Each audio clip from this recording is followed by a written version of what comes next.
Xavier लोग एक 2 podcast करेगा मेरे साथ, क्योंकि उन्होंने कभी पॉडकास्ट देखा भी नहीं था उनकी 77।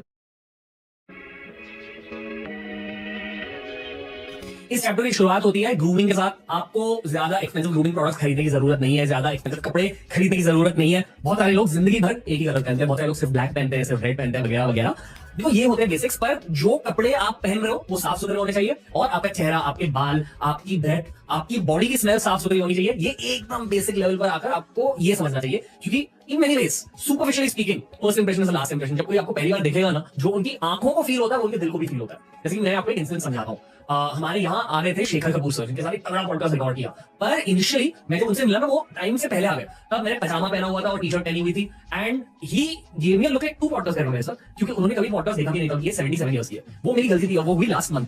फिर I remember this lesson again कि यार चाहे आप लाइफ में कुछ भी करो आगे जाकर भी, you always need to look like $1 million first and foremost. $1 million मतलब आपको अमीर जैसे ड्रेस करना नहीं है, बेसिक ड्रेसिंग कर लो बट साफ सुथरे रहो। ओके, तो अगर आप हमारे पुराने पॉडकास्ट देखोगे, बहुत सारे पॉडकास्ट में बड़े बड़े हस्तियों के साथ मैं black T shirt black jeans पहनी हुई है। बेसिक लुक होती है, पासेबल लुक होती है। आजकल मैं थोड़ा फैंसी ड्रेस करने लगा हूं, क्योंकि ये मेरे जॉब की रिक्वायरमेंट है। पॉडकास्ट अब मेन स्ट्रीम हो चुका है, एक्टर्स आते हैं, क्रिकेटर्स आते हैं, पॉलिटिशियंस आते हैं, तो I want to add to the branding of the show, इसलिए मैं ऐसे ड्रेस करता हूं। आज आपके लिए भी ऐसे ही ड्रेस किया है, स्पेशल एपिसोड है उसके से आपके लिए, that's why. But coming back to the basics, that is the absolute basic कि साफ सुथरे लगो और आपके मुंह से, आपके बॉडी से सुगंध अच्छी आनी चाहिए। परफ्यूम यूज करो, ब्रश करो अच्छे से, चिंगम खाओ, आपको ये सब पता है। डिवाइसेस के ग्रूमिंग वीडियोस देख लो, बहुत अच्छी चीज है। पर स्पीकिंग अबाउट कन्वर्सेशन ना, बॉडी लैंग्वेज खुली होनी चाहिए। कभी भी कन्वर्सेशन के बीचों बीच आंखों को फोल्ड मत करो। हमेशा जितना हो सके आई कांटेक्ट बना के रखो। अगर आपको आई कांटेक्ट तोड़ना भी है, और कभी कभी ना टूटने का मन करता है, मुझे भी, तो फिर आपको क्या करना चाहिए? कोई यहाँ नहीं देखना, आपको बस जमीन के यहाँ देखकर फिर उनकी आंखों में आंखें डालकर बात करनी है। जब आप जमीन को देखकर फिर आंखों में आंखें डालते हो ना, तब सामने वाले को लगता है कि ये जेन्युइन इंसान है और जेन्युइन तरीके से सोचकर फिर मेरे से बात कर रहा है। जितना हो सके उनकी आंखों में आंखें डालकर बातें करो। दिस इज अ कोर्स किया जाएगा वही पॉडकास्ट। जितना ज्यादा ड्यूरेशन का आपका आई कांटेक्ट रहेगा ना, यानी कि जितनी देर के लिए आपका आई कांटेक्ट मेंटेन करके आप रह पाओगे, उतनी ज्यादा कनेक्शन अच्छे से बैठ जाती है। क्योंकि देखो, नॉन वर्बल क्यूज नाम की एक चीज होती है, जो आप एक दूसरे इंसान की फील कर रहे हो ना, कि अगर आपको उन्हें रिस्पेक्ट देना है, अगर आपको उन्हें अप्रिसिएशन देनी है, आपकी आंखें आपके शब्दों से ज्यादा बात करेंगी। तो अगर आपके दिल में उनके लिए अप्रिसिएशन है ना, use your eyes to convey the appreciation. इसका सबसे बेसिक सीक्रेट क्या हो सकता है कि आपको आंखों से मुस्कुराना है। मतलब ऐसे नहीं, ये देखो, ये मैं मुस्कुरा रहा नहीं हूं, ये मैं जस्ट नॉर्मली देख रहा हूं। पर अगर मुझे रिस्पेक्ट और लव दिखाना है, तो मैं सिर्फ ऐसे नहीं करता। यहाँ मुंह स्माइल कर रहा है, मैं आंखों से भी स्माइल करता हूं। ठीक है, ये हो गई पूरी स्माइल। जहां मुंह के साथ और आंखों के साथ स्माइल किया, अब मैं मुंह की स्माइल हटा दूंगा और मैं आंखों से भी स्माइल कर रहा हूं। Easiest way to show respect and admiration। ये बहुत तगड़ी बॉडी लैंग्वेज की ट्रिक है। प्रैक्टिस स्माइलिंग थ्रू आईज, आंखों से मुस्कुराना एक स्किल होती है। मैं तो ये मानता हूं कि जहां भी आप जाओगे जिंदगी में, होटल में जाओगे, फैमिली के साथ, कोई फंक्शन में जाओगे, आंखों पर हमेशा एक स्माइल मेंटेन करके रखनी चाहिए।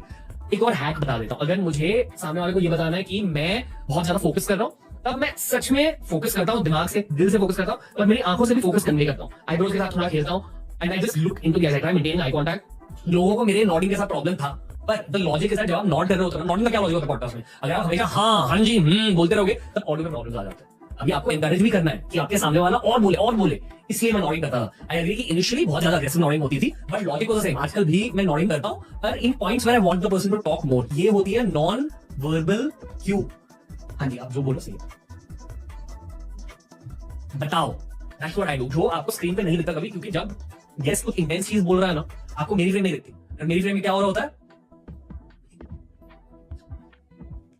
मैं इंकरेज करता हूं बॉडी के थ्रू, ताकि मेरा गेस्ट ज्यादा बोले, उन्हें ज्यादा कंफर्ट फील होता है। जैसे कि बास्केटबॉल में ना, जब एक प्लेयर एकदम अच्छी तगड़ी डंक मारता है, तब दूसरे प्लेयर सेलिब्रेट करते हैं ना, वाह मेरा टीममेट। वो वाली फीलिंग देनी है आपको अपने नॉन वर्बल क्यूज से। बोले बिना आप बहुत कुछ बोल रहे हो, और ये आप रियल लाइफ में भी यूज कर सकते हो। लेकिन पॉडकास्टिंग एनवायरनमेंट में ये एग्जैजरेटेड वर्जन ऑफ इटसेल्फ होती है। रियल लाइफ में ना आंखों पर स्माइल लाओ, और उसके साथ साथ ऐसे gentle, make the same stuff a little more gentle in real life. तो ये कोई आई कांटेक्ट की बात। Open body language, obviously arms fold करके मत रखो। थर्ड थिंग आई से, कभी-कभी ना लोग आर्म्स पर कंट्रोल लाते हैं, उनकी बॉडी उनके दिमाग की सुनने लगती है। नॉर्मली बॉडी लैंग्वेज का लॉजिक क्या है? अक्सर ना लोगों की बॉडी उनके दिमाग के कब्जे में नहीं होती, उनकी बॉडी खुद से काम करती है।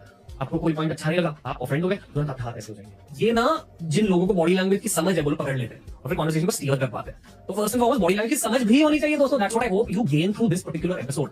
तो ये थोड़ा पर्सनालिटी डेवलपमेंट ओरिएंटेड पूरा एक कोर्स हो सकता है, ऑनेस्टली इतनी डीप चीज है body language. My point is, चलो मान लो आपने आर्म फोल्डिंग नहीं करी, उसके बाद पता क्या होता है बहुत लोगों के साथ, आर्म फोल्डिंग के बदले ना लेग फोल्डिंग कर लेते हैं। आपको शायद दिख रही नहीं है, मतलब लेग्स को ऐसे क्रॉस कर लेते हैं, एक लेग को क्रॉस कर लेते हैं दूसरे लेग के ऊपर। जिस इंसान को एडवांस बॉडी लैंग्वेज की समझ है वो ये सब पकड़ लेता है। कहता है आर्म फोल्डिंग नहीं करी पर लेग्स फोल्ड हो गए, मतलब मेरी बात अच्छी नहीं लगी, या you disagree with what I am saying, या आपको लग रहा है कि सामने वाला थोड़ा इंट्रूसिव बन रहा है, यानी कि कुछ पर्सनल बातें कर रहा है। तो you need to be very careful about your own body language. और उसके साथ साथ जब इसकी समझ आ जाएगी ना आपके दिमाग में, तब आपको पता चलेगा कि आपका सामने वाला क्या सोच रहा है, क्या ये थोड़ा डिस्कम्फर्टेड हो गया है मेरे बातों की वजह से, तो देन आई अंडरस्टैंड कि अच्छा मैंने क्या बोला था अभी जिसकी वजह से बॉडी लैंग्वेज में चेंज आई। मैंने बोला था कि रोहित शर्मा सबसे बेस्ट क्रिकेटर है, शायद इस इंसान को लगता है कि कोहली सबसे बेस्ट क्रिकेटर है, तो मैं कोहली को भी चढ़ाऊंगा। उस हिसाब से आप कॉन्वर्सेशन को स्टीयर कर सकते हो। तो जब आपने किसी के बॉडी में चेंजेस देखे, बॉडी लैंग्वेज में चेंजेस देखे, ask yourself what you have said right before the change happened. Change होने के जस्ट पहले आपने क्या कहा, क्या आपने उनको उनके एड्रेस के बारे में पूछा, क्या आपने उनसे पूछा कि पढ़ाई क्या की है। अगर उनकी बॉडी लैंग्वेज चेंज हो गई, उसका ये मतलब हो सकता है कि उनके डिग्री को लेकर वो थोड़े से इनसिक्योर है, ही डजंट और she doesn't want to talk about that particular thing. तो बहुत लोग डिफेंसिव मोड में चले जाते हैं, डिफेंसिव मोड आपको बॉडी लैंग्वेज के थ्रू दिख जाता है। बॉडी लैंग्वेज देखकर आप कॉन्वर्सेशन को स्टीयर कर सकते हो। अगर आपने किसी को अपने शब्दों के थ्रू, अपने सवालों के थ्रू, अपने ओपिनियन के थ्रू अनकंफर्टेबल बनाया है, तो ये होगा आपके साथ, ये याद होगा, ये होगा। अगर आपने किसी को अनकंफर्टेबल बनाया है तो खुद की एक एनालिसिस करो, जस्ट पहले क्या सेंटेंस बोली थी मैंने, ये सेंटेंस बोली थी, फिर आपको उन्हें कंफर्टेबल कैसे बनाना है। मेरे जितने भी पॉडकास्ट है ना आज तक, लिटरली 600 गेस्ट में से 600 लोगों का एक्सपीरियंस अच्छा रहा है, क्योंकि I focus on all this. मैं हमेशा मेरे गेस्ट को कंफर्टेबल रखता हूं। I ensure that person is very very comfortable. सबसे बेस्ट पॉडकास्ट तब निकलते हैं जब आपके गेस्ट कंफर्टेबल होंगे। डिबेटिंग का भी एंगल होता है, डिबेट भी ना बहुत सिविल तरीके से कर सकते हो, और वो एक बहुत न्यूआंस चीज होती है, यानी कि आपकी खुद की पर्सनैलिटी में डिबेट और दिख जाती है। और मैं ये मानता हूँ कि यार हम भारतीय हैं, हम तमीज से बात करते हैं एक दूसरे के साथ, प्यार से बात करते हैं एक दूसरे के साथ, ये हमारा कल्चर है। तो हमारे देश में रहकर अगर आपको पॉडकास्ट बनाना है ना, तमीज के साथ, कल्चर के साथ आपको पॉडकास्ट बनाना चाहिए। तमीज और कल्चर के साथ आपको बातें करनी चाहिए। सो ये हो गए हमारे बेसिक्स। और तमीज, कल्चर, खुशी, प्यार, गुडनेस आपकी बॉडी लैंग्वेज, आपकी आंखों और आपके सवालों से आप प्रोजेक्ट कर सकते हो। ये moving on to the next chapter.